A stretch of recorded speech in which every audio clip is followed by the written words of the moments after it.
Bakit nagbabago yung isang tao dahil lang may nangyari sa buhay nila? Siguro iba-iba tayo ng pananaw o mga nangyari sa buhay. Para sa akin iba-iba, hindi ko rin masabi kung ganun pa rin ugali nila.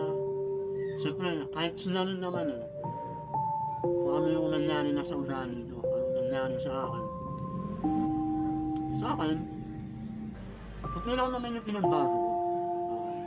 Hindi na ako lumalabas ng bahay.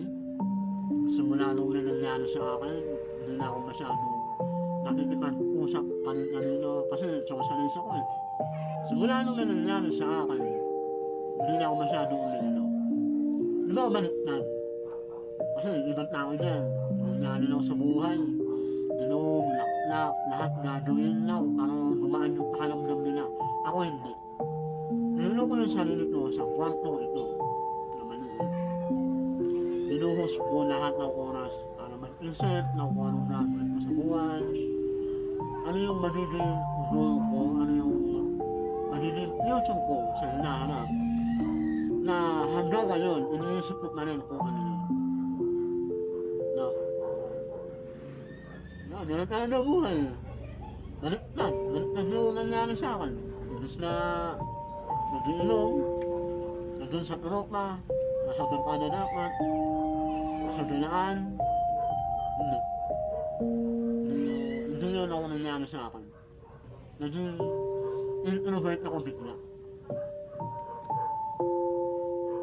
Kasi extrovert ako Ito kinakayo ko Gusto ko mag-record. Maingay yung yan, maingay lahat, motor, sasakyan.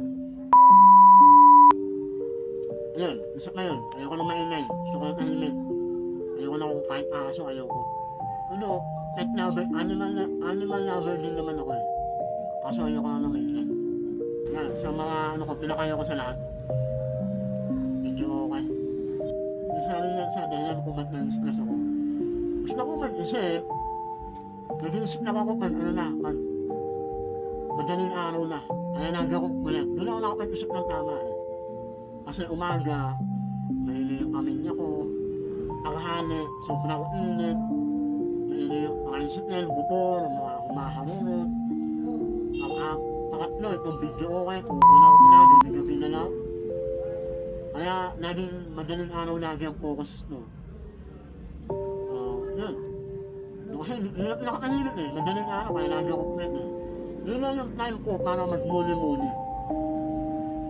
Okay na. Yan, galit na naman ako.